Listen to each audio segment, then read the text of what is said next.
የጋሞ ድንጉዛ ያለበት አደባባይ ማለት ይሄ ድንጉዛ አደባባይ ነው። ድንጉዛ አደባባይ ነው።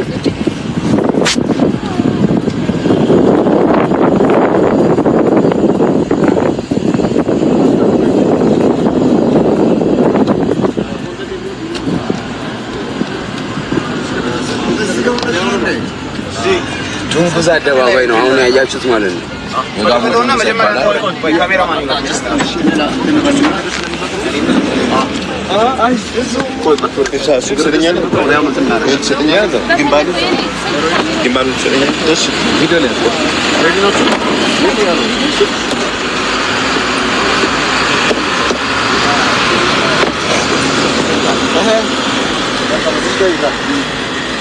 ነፃ ስልክ አለ ሌላ ነፃ ስልክ አለ እንጀምር የቱጋ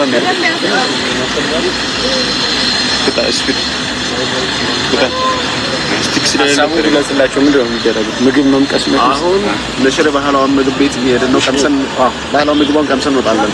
ኦኬ ጋይስ 40 ምን ከመጣ አሁን ባህላዊ ምግባችን ምን ቀምስላችሁ እዛ ጋር ለሽሬ ባህላዊ ምግብ ቤት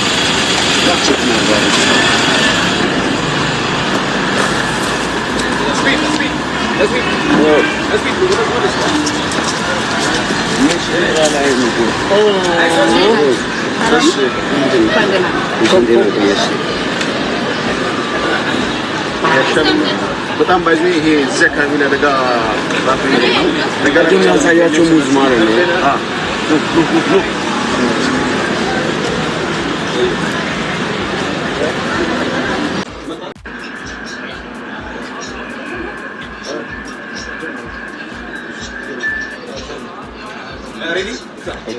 ስለቆመች ነው።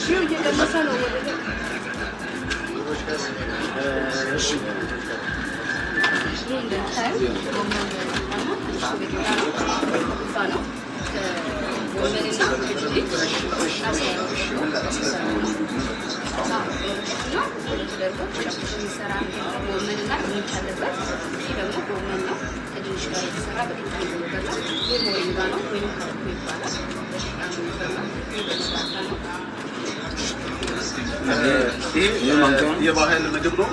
ይሄኛው የባህል ነው ሞቄ ነው የሚባለው። ከቀንድ ነው የሚሰራው። ማንኛውም እንግዳ ሲመጣ በዚህ ቢንቼ ደግሞ በዚህ ነው የሚበላበት። ስለዚህ የባህል ነው።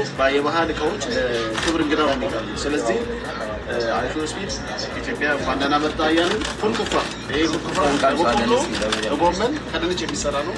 እስኪ ምን እንደሚል የመጀመሪያው ይሄ ኩፋ ነው የሚባለው። ያው አባንጨ ላይ ከባህል ምግብ አንደኛው ነው የሚሆነው ማለት ነው። ሬት አድርግ እስኪ ከአስር ስንት ይሄን ከአስር በላይ ማለት ነው። ስምንት ዘመን ለዚህ ለቆርቆባ ከአስር ስምንት ተሰጥቷል። እሺ አለኮ እዚህ ይሄ አለኮ ነው። አለኮ ያው ታውቃላችሁ ለ15 አይነት ህመሞች በዋሽ መድኃኒት ተብሎ ነው የሚታሰበው። ስለዚህ ሀለቆ ደግሞ ሞሪንጋ በእንግሊዝኛ ሞሪንጋ በአገቡኛ ሀለቆ ወይም በአማርኛ ሽፈራ ነው የሚባለው። ስለዚህ ሬት ያርግሱን ደግሞ ሌላ ብዙ ጉዳይ እስኪ ጨርሱ። እሱ ግራ ተጋብቷል ምን ማድረግ እንዳለበት። እሺ እኛው ሞሪንጋ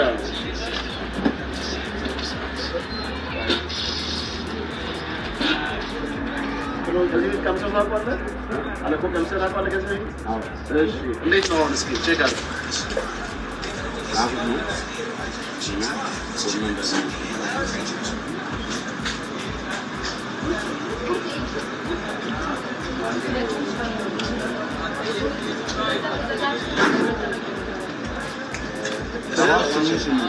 ስምንት ለሶስቱ በጣም ጥሩ። ይሄ ደግሞ ፕሮሰስ ነው የሚባለው። ፕሮሰስ ለካሜራ እንዲታይ ፕሮሰስ ከቡላ ከቆጮ ከበቆሎ ዱቄት ሊሰራ ይችላል። ይሄኛው ግን ከቡላ የተሰራ ነው። ቡላ አለበት፣ አዱንጓራ ያለበት፣ ጎመን አለ፣ ቅቤ ያለው ማለት ነው። ስለዚህ ይሄ በዚህ መልኩ የሚሰራው ነው። በዚህ በጣባ ነው የሚቀርበው። ይሄ ጣባ ቅቤ ጠገብ ነው። ጣባው ይታያችሁ ነው አላችሁ። ለክብር እንግዳ ነው የሚቀርበው። ስለዚህ ይሄንንም ቀምሶ ከስንስን ስጣል። ይሄኛው አንዱ የጋሞ የባህል ምግብ ነው ማለት ነው። ቀምሶ የሚለንስ ነው። ደግሞ አለ ያደረገው ሌላው ደግሞ ብሬት ይሄን ደግሞ ካስ ሁሉም ብሬት ይሄን ደግሞ ካስ እንደምሰራው አሁን ደግሞ እንደዚህ ነው የሚሰራው ነው ያለው እኔ አይኔ ያደረገው እዚህ ጋር እስኪ ከመሰውና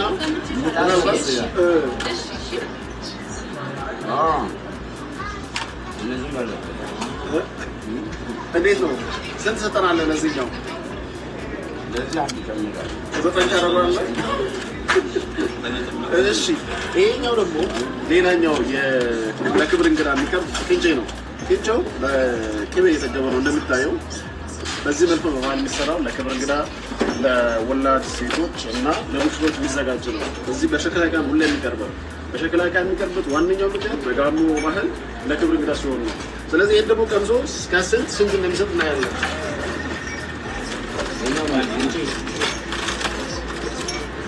ይሄኛውን ልቃም ሰው ማሽ ካሶ ስንት እንደሚሰጠው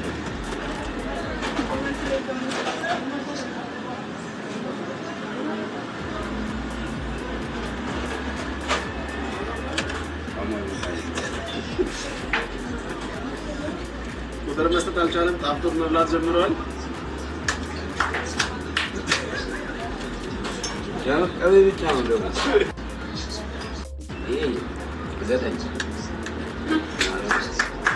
ስሩ ነው እንጂ እሺ ሙሉ እንጂ ይሄ አለ ወደ ወዳየው ገና ለመድረስ ይቀረዋል ይሄ ደግሞ የቡላ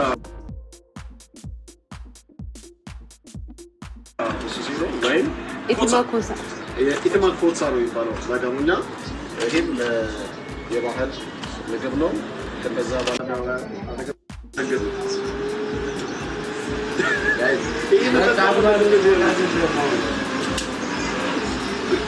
እሺ ሌሎች ምን ሰጥቷል ስምንት በመጨረሻ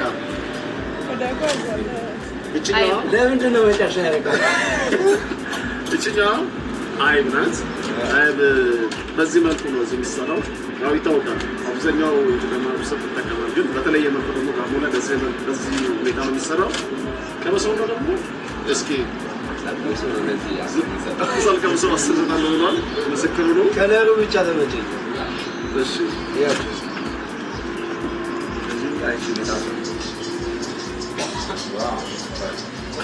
እኔ ዛሬውን የምሰጠው ማለት ነው እዚህ ጋር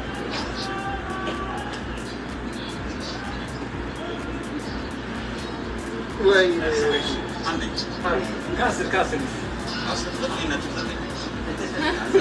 አንድ በርዛት ነው አስር እንዲሞላ ነው ተጨምሮ አስር እንዲሰጥላል አስር እንዲሰጥላል የቆንጆች ነው ተባል ዘጠኝ ለመጨረስ ነው ብላበት ስትራቴጂ እሺ እንግዲህ ይሄ የሚገኘው በጋሞ ዞን አርባ ምንጭ ከተማ ውስጥ ምሽሬ ባህላዊ ምግብ ላይ ባህላዊ ምግብ ቤት ስታገኛላችሁ ቦታ የሚገኘው ዱንጉዛ አደባባይ አጠገብ ወደ ወጣን ወስዶ መንገድ ዱንጉዛ የቅጠል ቡና ነው ይሄኛው የቅጠል ቡና ቲያንዲ 6 ጋይሶች ቤቱን ሼር አድርጎት እስኪ አይሾ ኢትዮጵያን ስትሪም አርባ ምንጭ ላይ ነው የሚገኘው ግን በጣም ኢንትረስቲንግ ሽታውን ፊሽ እናስቀምሳለን ብዙ ቅመሞች አሉት ይቅርብ ፊሽ ለሱ ይሄ ደግሞ ቴስቱ በጣም አሪፍ ነው እንዴት አየኸው አብዛኛው ሰዎች በጨው ወይም በሱካር ይጠቀሙታል ብዙ ቅመሞች አሉት ድንብላል ጤናዳም ለብዙ በሽታዎች መድኃኒት ነው በነገራችን ላይ ይሄኛው የምትመለከቱት ያው ቅጠል ቡና ነው የቡና ቅጠል ተፈጭቶ እንደ ሻይ የሚሰራበት ማለት ነው እና አብዛኛው እንደ ሻይ ነው የሚጠቀሙት እና አሪፍ እንትን አለው መድኃኒትነትም አለው እንግዲህ እንደዚህ ነው የሚደረገው ጣዕሙም ለየት ያለ ነው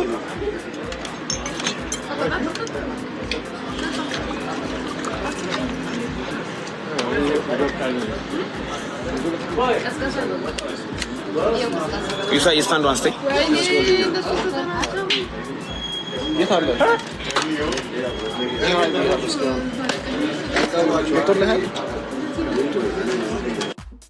ሰው መንገድ ላይ አንድ ሽማግሌ ከታየና ሮርሳ ከያዘ ወይ አለቃ ነው ወይ ንጉስ ነው ወይ አንድ ባህል ኃላፊነት ያለው ሰው ነው ማለት ነው።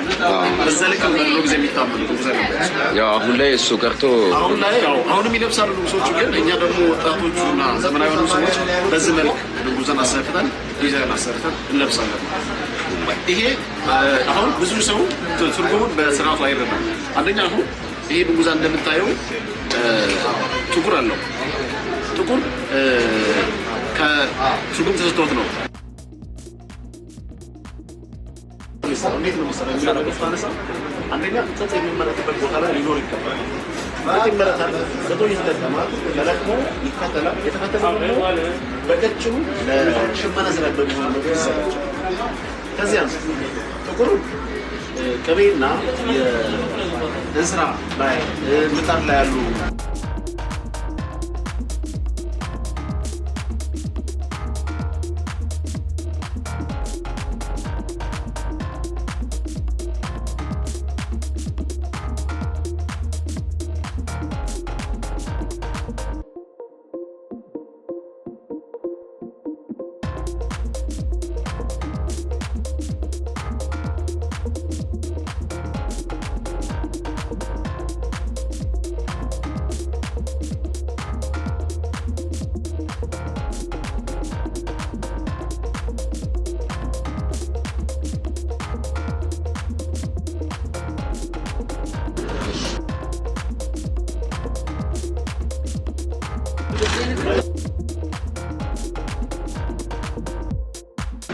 ሸካዎች ላይ ያሉትን ቀለማት